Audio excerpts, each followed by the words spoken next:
Flo, we've discussed this. Mornings are for coffee and contemplation. Chief, she's Coffee and contemplation. Flo. Stranger Things really was a huge surprise hit. When did you know it was going to be a phenomenon?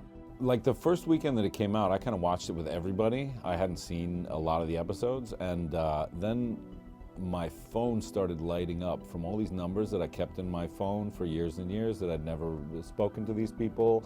And then finally I got all these texts from like random people that I met, you know, at a party 3 years ago, or like kids I knew in middle school and stuff. And people were really reacting to it in a really positive way. And that you know, I've done a lot of work, and that had never happened to me before. So what really brought you to Sheriff Hop? So rarely do you get to play someone so three-dimensional.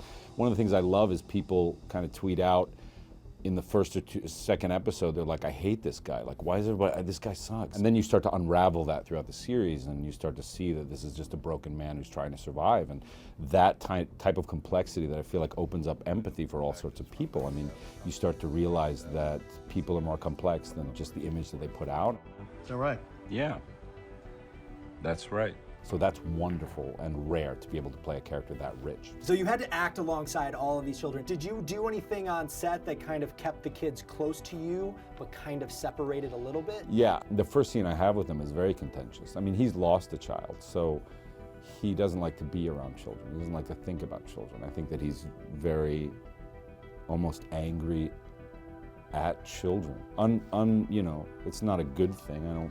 But it's something that he feels. And so the first scene we had was a scene when I'm asking them to where their friend is, and sort of like saying to them, don't go out on your bikes, and I get really kind of angry with them. And I remember on that day, I had the PA take my chair and set it away from the kids, and I didn't really talk to them. And they're adorable kids. I mean, you'd love to hang out with them. But for me, it was really important to have them be afraid of me. And I wanted that to resonate on a deep, authentic level. And so I sort of scared them a little bit. As we go into the second season, what do you think that Stranger Things says about our culture right now? That it's been so popular, this nostalgic hit. There's this quality that I used to experience as a child when I went to the movies. It's called magic of the movies, like the magic of the movies. You'd go to a movie and it would feel like a magical experience.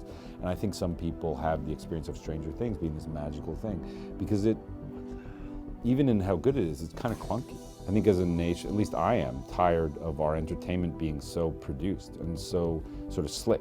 And I think we long for, you know, people who just genuinely want to touch people, and genuinely want to move people. And I think that we were pretty great on season 1 in terms of, like, we were all down in Atlanta, we were scared, we didn't know if what we were making was good, we just wanted to tell a good story. We were all kind of humble. And I hope we maintain that for season 2 with the success of this. But I hope we go back and we're just like, we just want to tell you a rip-roaring story that's like a rip-roaring good time, and also, you know, really punch in the gut. And so hopefully we can do that.